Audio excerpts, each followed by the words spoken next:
Olá, meus amigos, tudo bem? Graças a Deus. Deus abençoe vocês.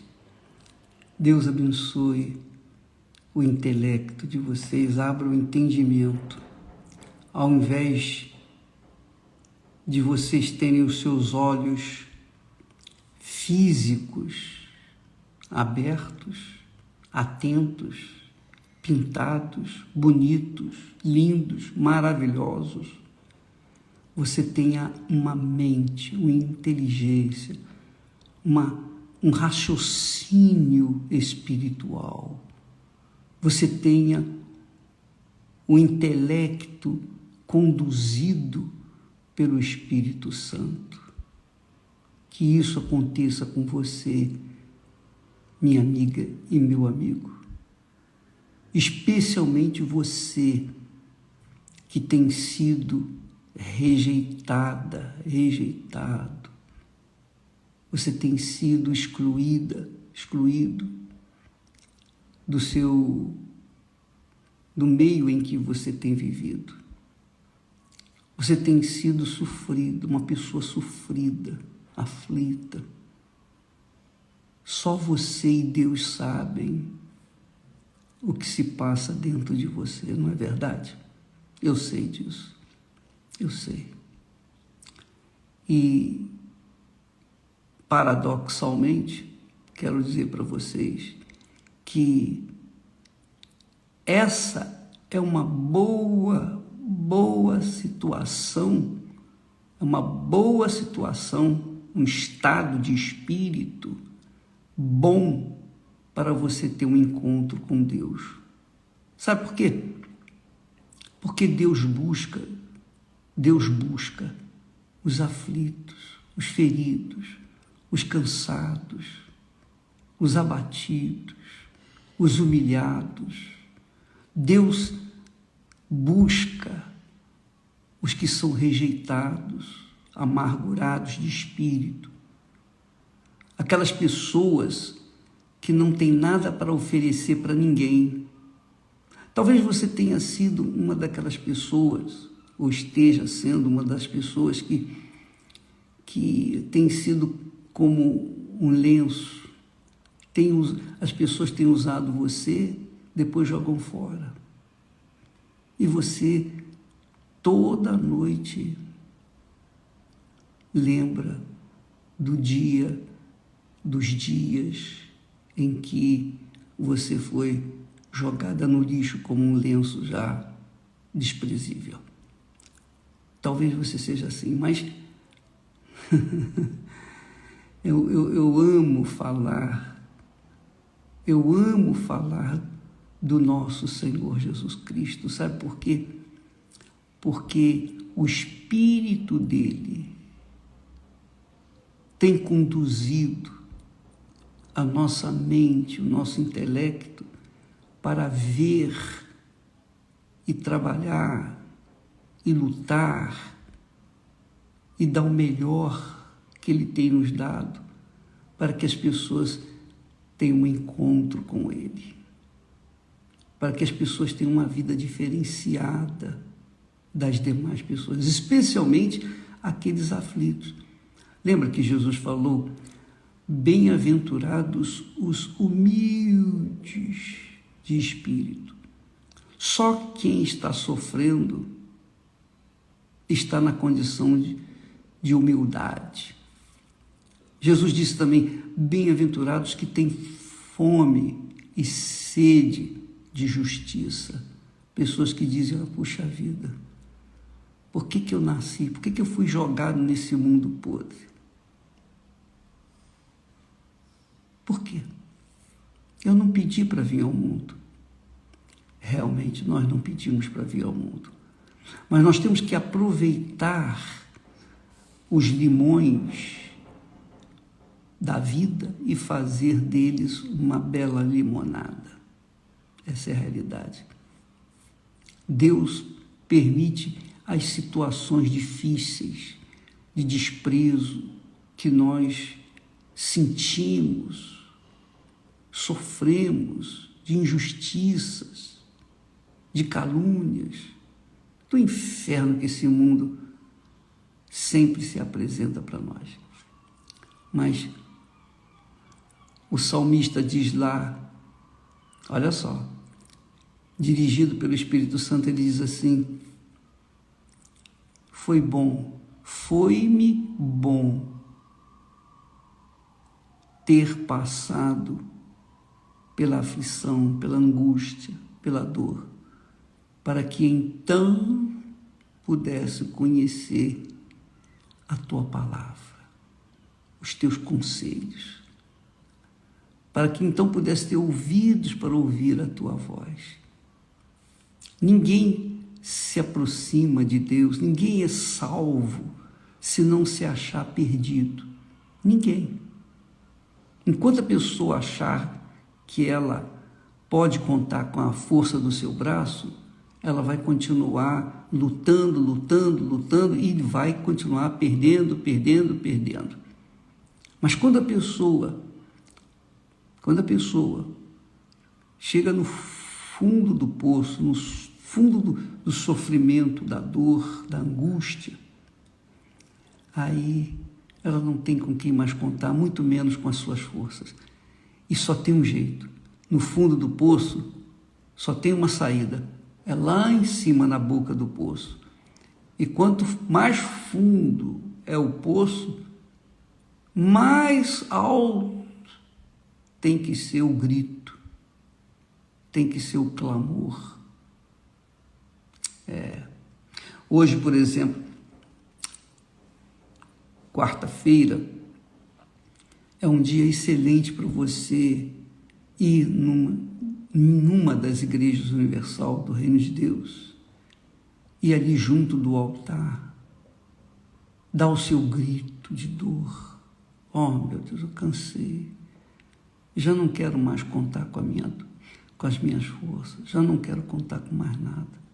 Agora eu quero me render. Agora eu quero me entregar de fato. Eu quero entregar esse coração que tem me feito sofrer. Eu casei mal, eu fiz as más escolhas, casei a segunda vez, terceira vez, e cada vez me afundando mais. Eu cansei, eu não aguento mais. A minha tristeza é imensa. A minha vestimenta é a vestimenta de tristeza.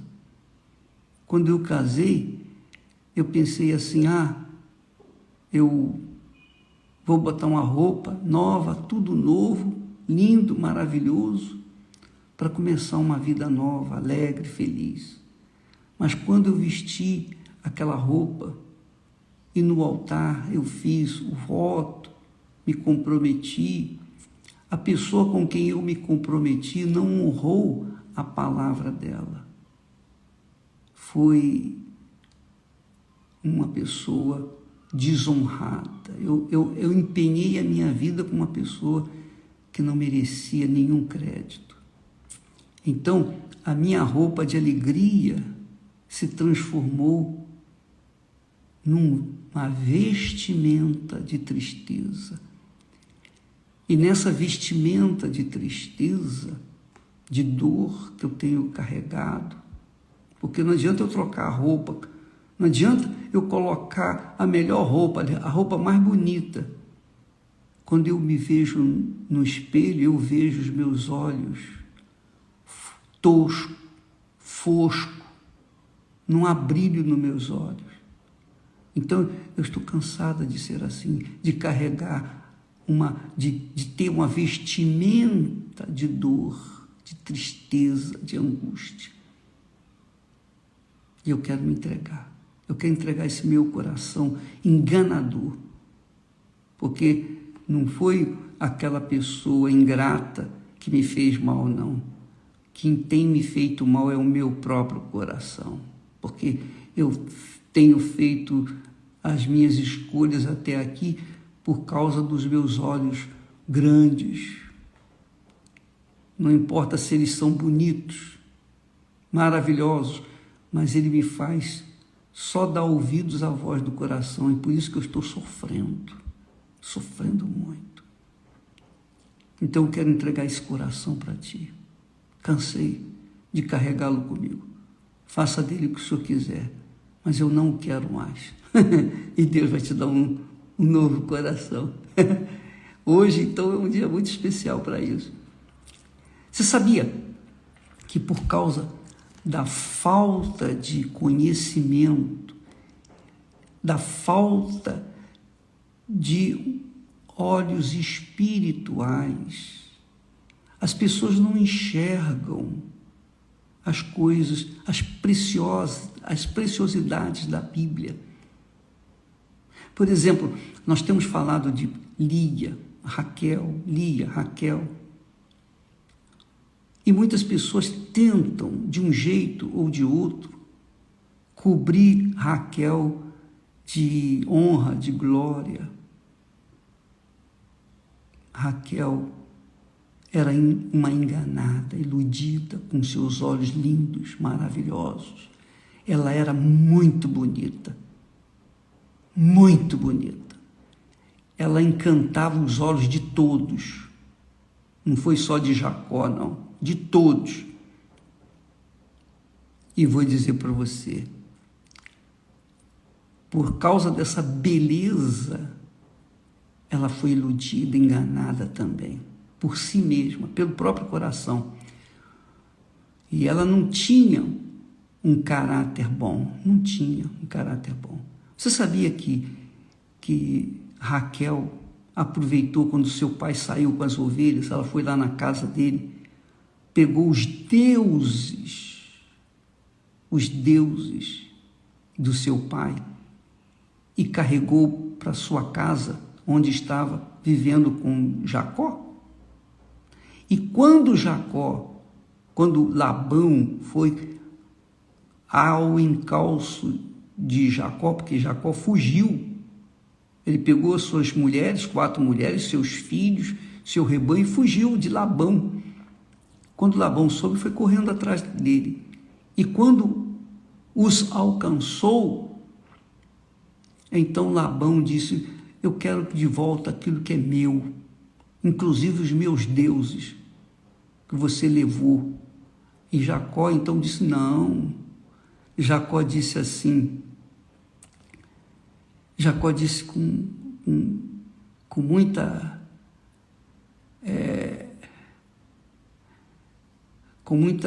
digamos assim, ira, porque ele estava revoltado, que ele não tinha roubado nada. E ele não cria que alguém da casa dele, nem Lia, muito menos Raquel, tinha roubado alguma coisa, mas Raquel tinha roubado os deuses do pai dela. Então Jacó disse para Labão, o pai de Raquel: você pode procurar aí nas tendas, vasculhar tudo para ver se acha alguma coisa que é teu.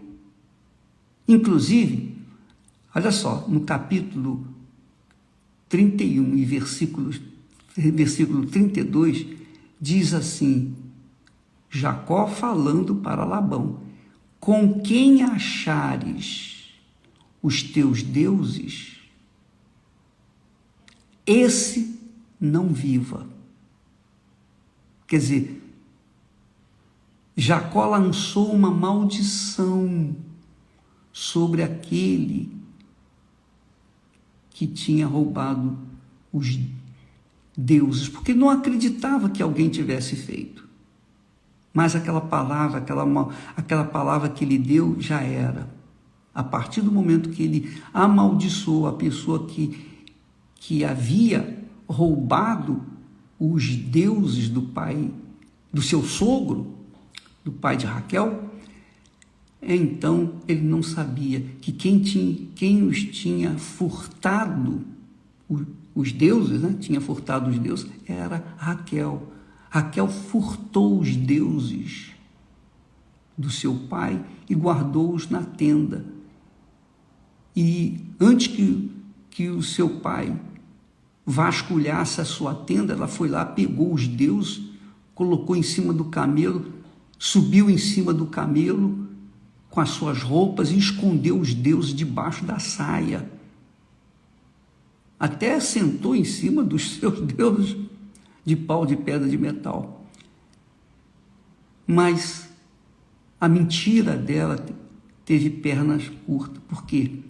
Porque o seu marido, sem saber que ela tinha roubado, que ela tinha furtado os deuses do seu pai, ele lançou uma maldição, um desafio para o seu sogro. Olha, se você achar alguma coisa de alguém aqui, esse alguém seja morto, não viva mais. Está aqui escrito, capítulo 31, versículo 32. E no texto, no próprio capítulo 31, você vai ver que Raquel furtou os deuses e depois, quando aconteceu esse fato, ela escondeu debaixo da saia. Ela sentou em cima dos deuses, lá no camelo, para não... E quando o pai dela disse, sai daí que eu quero ver se tem alguma coisa aí, ela falou, meu pai, eu estou nos meus dias, aqueles dias. E ele consentiu que ela não saísse, porque se ela saísse, o pai ia descobrir que ela tinha furtado os deuses dele. Então, Raquel era uma mulher que, infelizmente, ela não tinha um bom caráter, porque não tinha um bom coração. Diferente de Lia, muito diferente de Lia. Não foi só essa falta de Raquel, não. Outras tantas faltas. Eu não vejo aqui na Bíblia, em Gênesis, eu não vejo nenhuma coisa que ela fez de bom.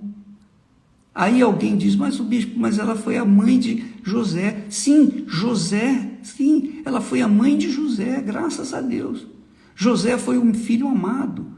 José foi o libertador, digamos assim, foi o salvador da pátria entre os irmãos.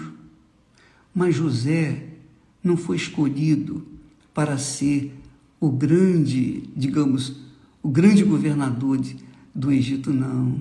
Ele não foi escolhido por causa de Raquel, não. Nem muito menos por causa de Jacó. José foi escolhido porque ele era o único filho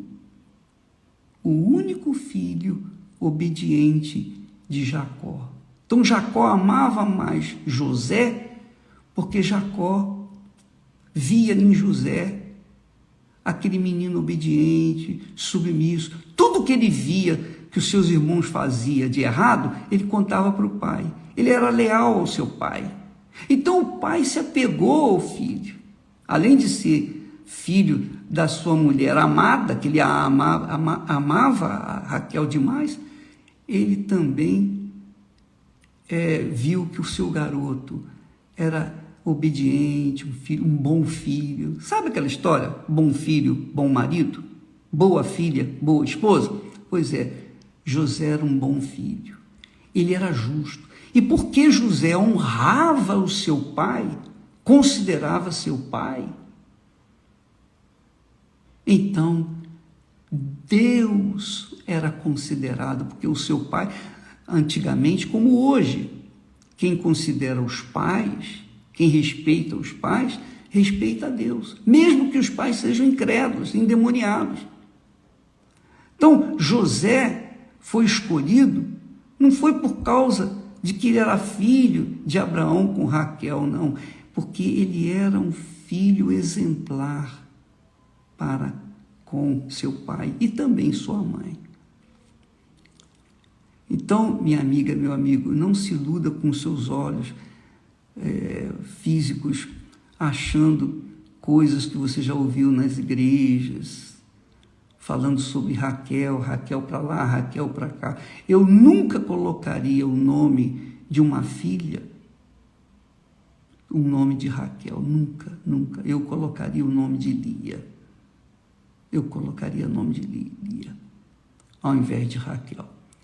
Se tivesse uma filha hoje, eu colocaria o nome de Lia, porque Lia era aquela filha dotada de respeito, aquela filha obediente, aquela filha respeitosa. O caráter dela sempre foi um caráter diferente da outra, que era Raquel. E é aí que entra aquele fato importante quando Deus falou para os filhos de Israel, dizendo assim: então voltareis e vereis a diferença entre o justo e o ímpio, entre o que serve a Deus e o que não serve. Então Lia era a que servia a Deus, porque servia o seu pai. Raquel não servia a Deus, logo não servia ao seu pai. Por isso que ela roubou, furtou os deuses do seu pai e ainda mentiu para o seu pai, mentiu para o seu marido. Não tenho nada aqui não comigo, mas tinha os deuses debaixo da saia dela. Então, minha amiga e meu amigo, Deus deixa bem claro a história de Lia e Raquel como exemplos de pessoas, a diferença entre uns e outros. E essa diferença é brutal dentro das igrejas. Isso é extremamente importante. Dentro das igrejas existem aqueles que são e fazem a própria diferença, enquanto existem outros que não fazem nenhuma diferença. Então, presta atenção. Você, às vezes, diz assim: eu não sei porque a minha vida é uma desgraça, uma vida é um inferno, não sei o que e tal. Eu não sei. Por quê? Porque, às vezes, você não é uma boa filha, não é um bom filho. Ah, mas meu pai é isso, meu pai é aquilo, seu pai, sua mãe. Não, minha amiga, meu amigo, o seu pai pode ser, sua mãe podem ser as pessoas mais imprestáveis, piores que existem na face da terra.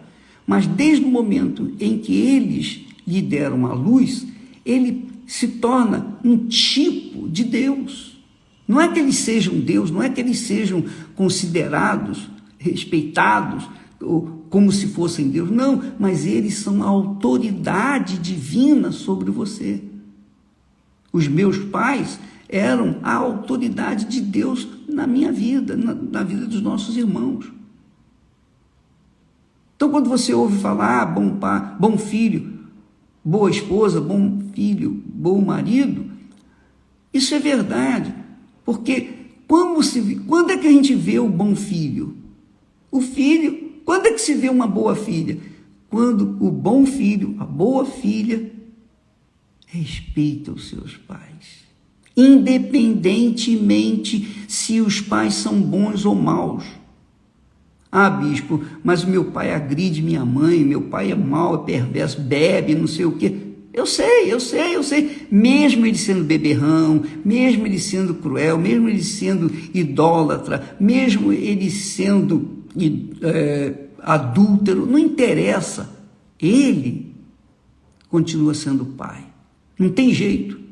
Ele gerou vocês, eles geraram vocês, eles nos geraram. Não interessa o que eles fazem de errado. O que interessa é que eles foram as pessoas que deram a luz a nós, que trouxeram-nos a este mundo. Não foi Deus que me trouxe ao mundo, foram os meus pais. Então, toda reverência, respeito. Você sabe que o primeiro grande mandamento, com respeito, com bênção, seguido de bênção, é aquele que disse: honrarás teu pai e tua mãe como ao Senhor. Honrarás a teu pai e tua mãe para que se prolonguem os teus dias na terra.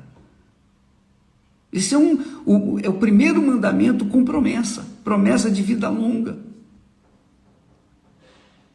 Então, tanto Lia quanto Raquel já tinha sido amaldiçoada pelo próprio marido sem saber. O marido não sabia disso, porque ela tinha roubado, tinha furtado os deuses, e ele tinha dito: olha, para o pai dela, com quem você achar os teus deuses, que essa não viva. Por isso que Raquel morreu prematuramente, morreu no segundo filho, e foi enterrada no deserto. Ela foi enterrada no deserto, no caminho. Ela foi enterrada no caminho. Ela não foi enterrada no sepulcro de Abraão, de Sara. E Lia, quando morreu, foi sepultada lá na caverna.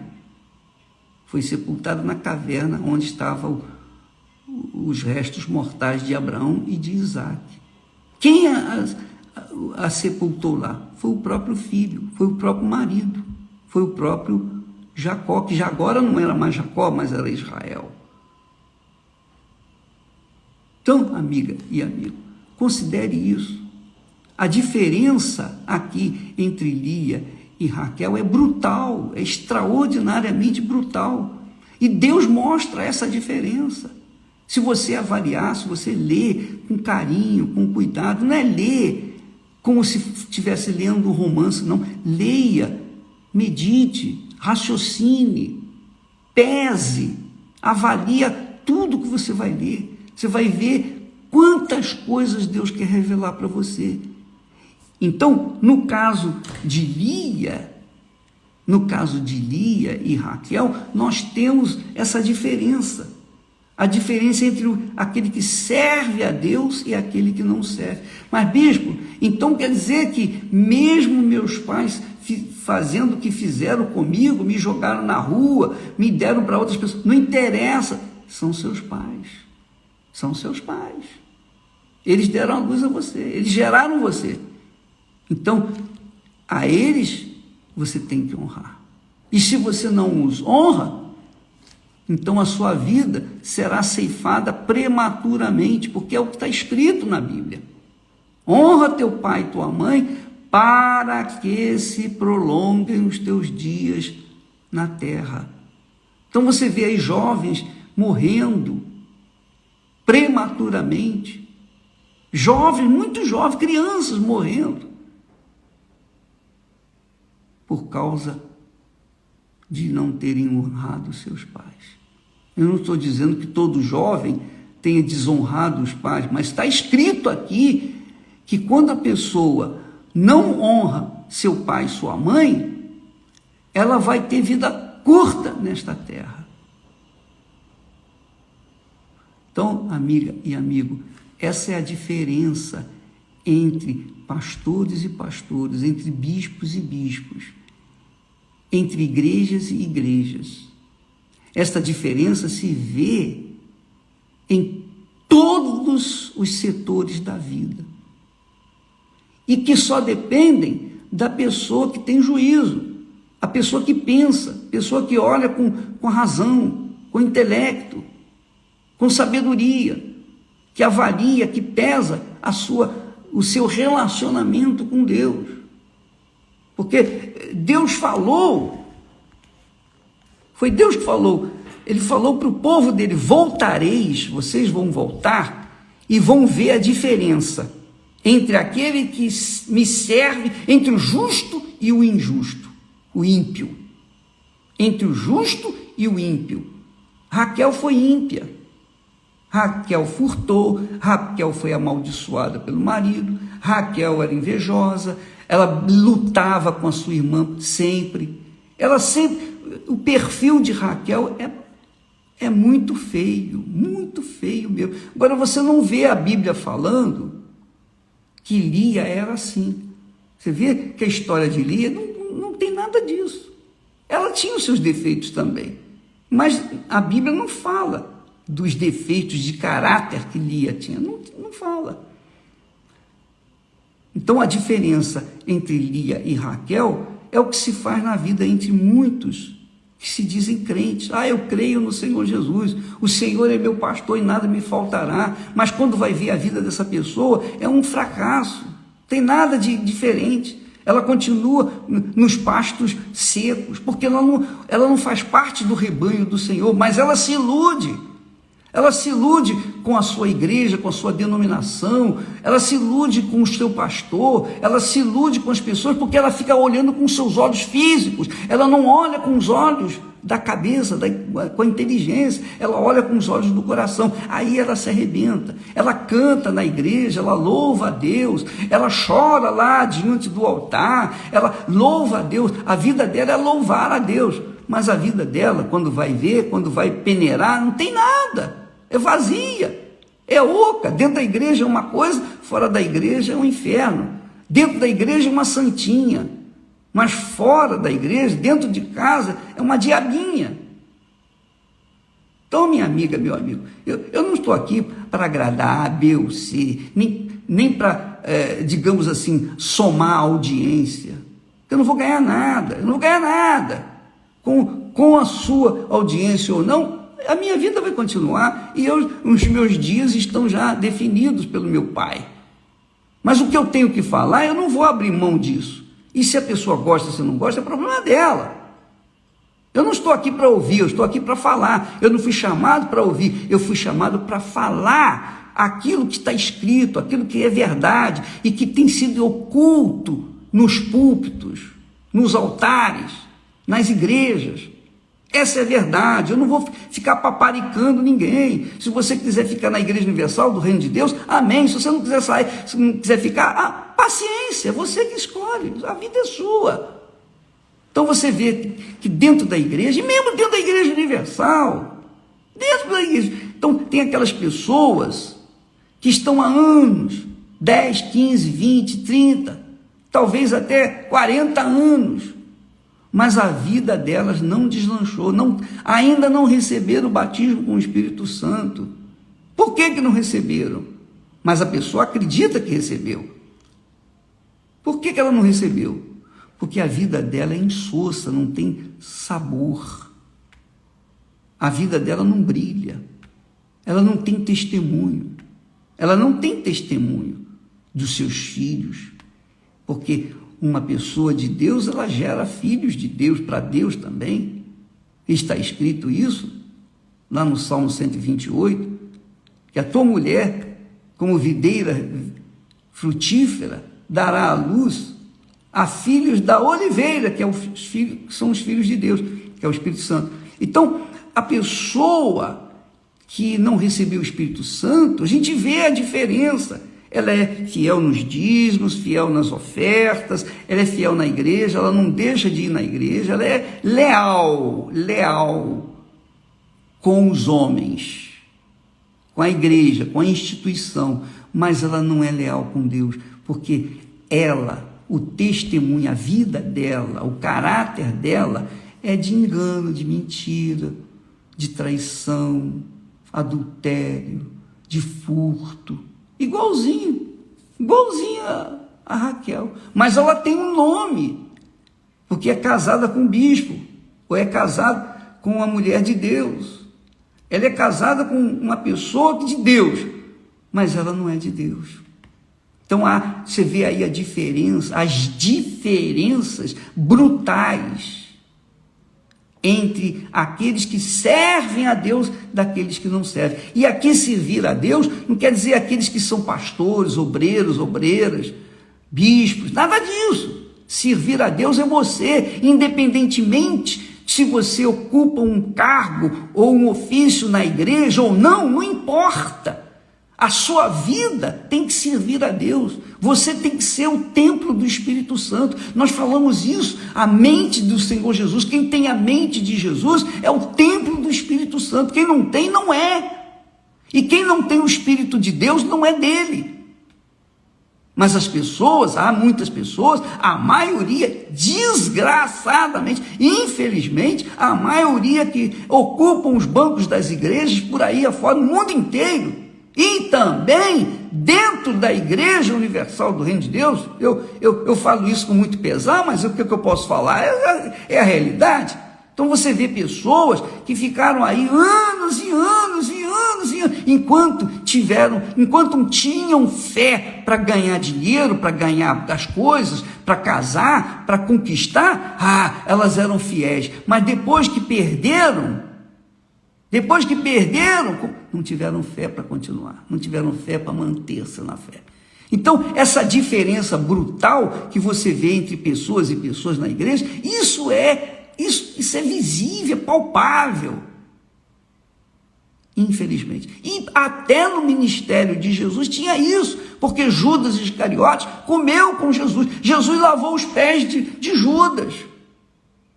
Certamente ele deve ter lavado os pés de Judas. Serviu a ceia para ele. Mas depois ele veio, o Judas Iscariotes veio se perder. Paulo também teve lá o Alexandre e Himeneu, que não tinham a consciência limpa, acabaram caindo na fé.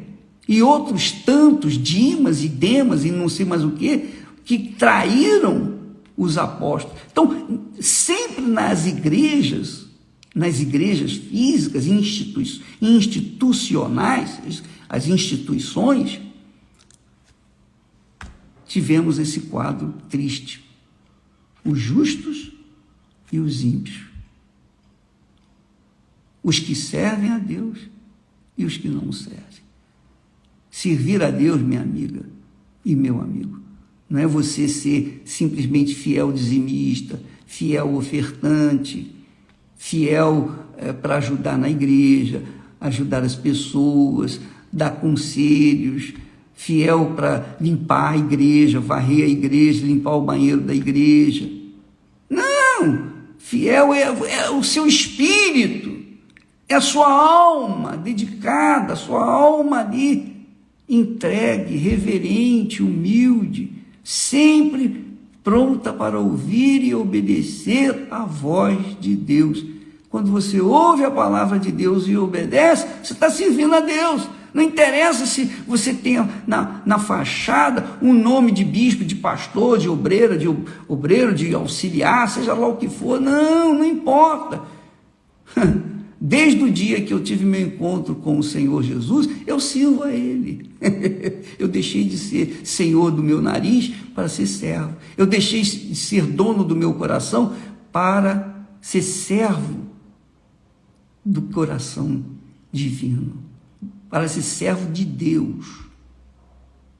Então, amiga e amigo, leia o capítulo 31 de Gênesis com carinho para você verificar, conferir se você não, por acaso não está enquadrado entre o tipo de Raquel, e se for de Lia, graças a Deus, Deus abençoe você, aleluia.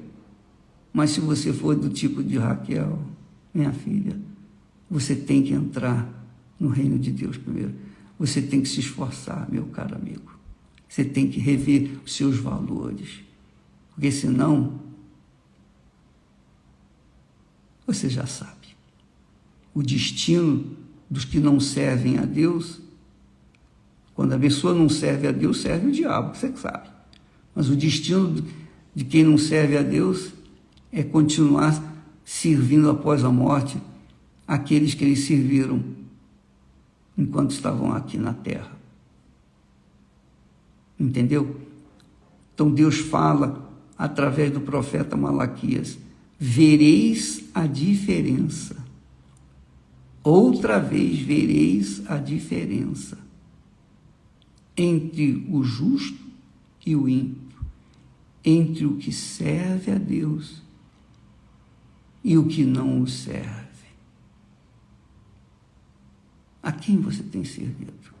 Fala a verdade. Aqui dentro. Não é servido nesse mundo físico, não. É servido no seu espírito. Sua mente. Quando a gente tem a mente de Cristo, a gente tem o pensamento sempre voltado para o que é melhor, que vai lhe agradar. Então, as nossas atitudes, as nossas escolhas, a gente prioriza o Senhor. Meu Deus, é essa a tua vontade. E se Ele não fala nada, e você mantém-se em paz, então Ele aceita. Se você sente conflito na sua mente, na sua consciência, então é porque você fez o que não lhe agradava. Amanhã vamos falar mais a esse respeito, que talvez possa ajudar você a se descobrir, a se ver no espelho da Bíblia, para ver se você é uma pessoa justa ou uma pessoa ímpia. se você serve a Deus ou você não o serve. Deus abençoe. Espero tê-los ajudado em nome do Senhor Jesus. Amém.